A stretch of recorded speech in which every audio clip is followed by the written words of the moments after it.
السلام علیکم ورحمۃ اللہ وبرکاتہ۔ Army chief field marshal general حافظ سید عاصم منیر احمد، ISI چیف محمد عاصم ملک صاحب، اور وزیر اعلیٰ پنجاب مریم نواز صاحبہ، اور وزیر اعظم پاکستان جناب محمد شہباز شریف صاحب، اور صدر پاکستان آصف علی زرداری صاحب، اور chief justice of Pakistan justice Yahya Afridi صاحب۔ اسرائیل جو کہہ رہا ہے کہ وہ غزہ میں بلڈنگیں گرائے گا، تو یہی وجہ ہے کہ یہودیوں پہ پوری دنیا میں لعنت پڑ رہی ہے اللہ تعالیٰ کی، اور پوری دنیا والے بھی یہودیوں کو اب لعن طعن کرنا شروع ہو چکے ہیں، جو اللہ کا شکر ہے کہ ایک اچھا کام ہے،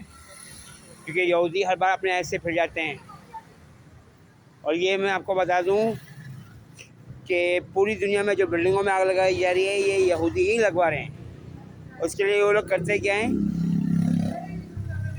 معصوم نوجوانوں کو گمراہ کیا، ان کو پیسوں کا لالچ دیا یا ان کے جسم میں چپ انسٹال کر دیں، اور اس کے بعد وہ ہر وہ کام کرتا رہا جو خلاف قانون خلاف شریعت ہے۔ اور ابھی جو یہ واقعہ ہے کراچی میں واقعہ ہوا ہے قتل کا، اور دوسرے وہ جو واقعات ہیں، اور آج سے 1 سال پہلے 2024 میں جب میں کوئٹہ سے لاہور آ رہا تھا تو لاہور سے پہلے بہت پہلے ایک اسٹیشن پہ، شاید کوئی اسٹیشن کا نام یاد نہیں آ رہا مجھے، تو اس اسٹیشن کے راستے میں ایک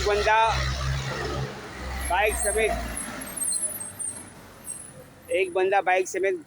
ٹرین کے آگے کود گیا تھا، یعنی خودکشی کر لی تھی اس نے،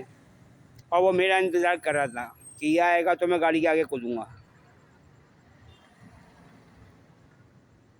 اور ابھی حال ہی میں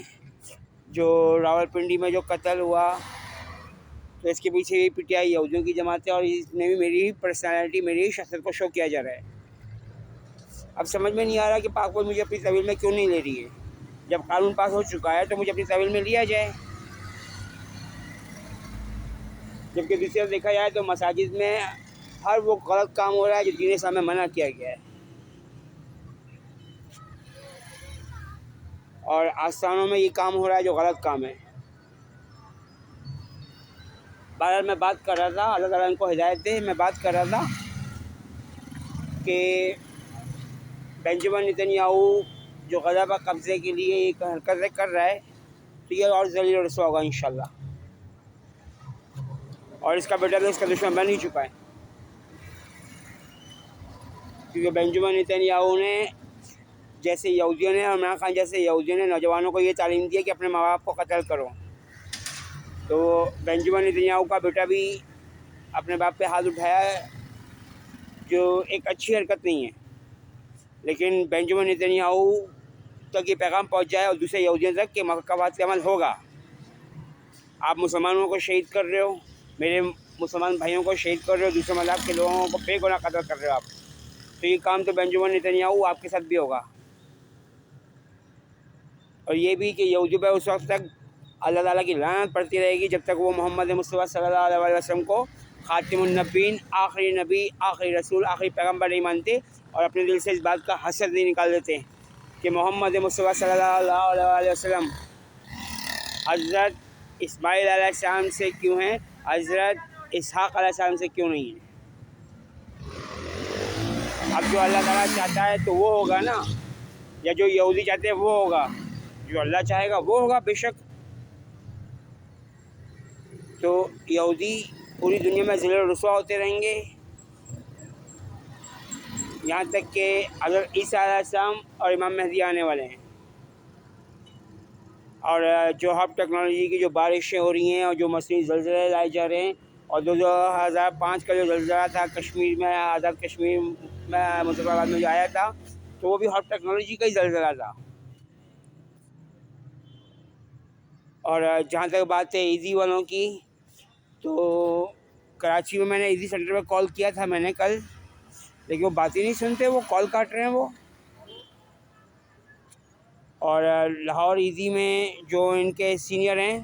تو انہوں نے اپنا نمبر بزی پہ لگا دیا ہے. جب بھی کال کرو تو بزی نمبر جا رہا ہوتا ہے. تو جو لاہور میں جو بھی ان کے بڑے ہیں اور جو راول پنڈی میں ان کے بڑے ہیں ان کو سوچنا چاہیے کہ عبدالستار ایزی صاحب کا نام بدنام کیا جا رہا ہے اور ان میں کون کون لوگ شامل ہیں بدنام کرنے میں. بلقیس ایزی نے جو کیا وہ تو ان کو بھگتنا ہے. اور بلقیس ایزی کے بارے میں یہ کہا جاتا ہے کہ وہ کسی نامعلوم مقام سے آئیں تھیں. اب وہ نامعلوم مقام کون سا تھا اور عبدالستار ایزی صاحب کو کس طریقے سے کنٹرول کیا گیا، یہ سب جاننا، اس کی تحقیقات کرنا ISI کا FIA کا فرض بنتا ہے. اور یہ یاد رکھیے گا کہ قرآن پاک میں جب اللہ تعالیٰ نے آیت نازل کر دی کہ یہودی ہر حال میں ذلیل و رسوا ہوں گے، جب اپنے آیت سے پھریں گے، تو عمران خان یہودی بھی ذلیل و رسوا ہوگا. قرآن پاک میں اس بات کا ذکر موجود ہے کہ یہودی جب اپنے آیت سے پھریں گے تو اللہ تعالیٰ انہیں ذلت کے عذاب کا مزہ چکھاتا رہے گا. فی الحال جو یہودی کر رہے ہیں ان کو کرنے دیں، اللہ تعالیٰ ان کو ہدایت دے. ان کے راستے میں رکاوٹ بنایا جا سکتا ہے اور ان شاء اللہ تعالیٰ دنیا بھر کے مسلمان اکٹھے ہونے شروع ہو گئے اور دنیا کے دوسرے مذہب کے لوگ بھی. اور بنجامن نتن یاہو یہودی کو جس کے کہنے پر اور دوسرے یہودیوں کے کہنے پر عمران خان یہودی کی تصویر جس طرح اسرائیل میں لگائی گئی ہے کہ عمران خان کو ریلیف دو، عمران خان کو رہا کرو، تو پاکستان کے جو معصوم لوگ ہیں ان کو بھی سوچنا چاہیے کہ عمران خان یہودی کے بارے میں یہ کیوں کہا جا رہا ہے اسرائیل میں کہ عمران خان کو رہا کرو، کیونکہ عمران خان بھی یہودی ہے. اور ظاہر بات ہے یہودیوں کا اصل مقصد یہی تھا کہ پورے پاکستان کے مسلمان نوجوانوں کو، لڑکوں کو، لڑکیوں کو گمراہ کر کے دوزخ میں ڈلوانا ہے. اور یہودی اس کام میں PTI یہودیوں کی جماعت اس کام میں کامیاب ہو رہی تھی. اب اللہ تعالیٰ کا شکر ہے کہ پاک فوج کاروائیاں ڈال رہی ہے اور آج 10 ٹک ٹاکر پکڑ میں آ گئے ہیں جو بے حیائی پھیلانے میں شامل اور ملوث ہے. اللہ تعالیٰ امت مسلمہ کو اپنی پناہ میں، رحمت میں، حفاظت میں رکھے اور دوسرے مذہب کے بے گناہ مرد عورتوں، بچوں، بوڑھوں کو بھی. آمین یا رب العالمین الرحمن الرحیم. اللہ حافظ.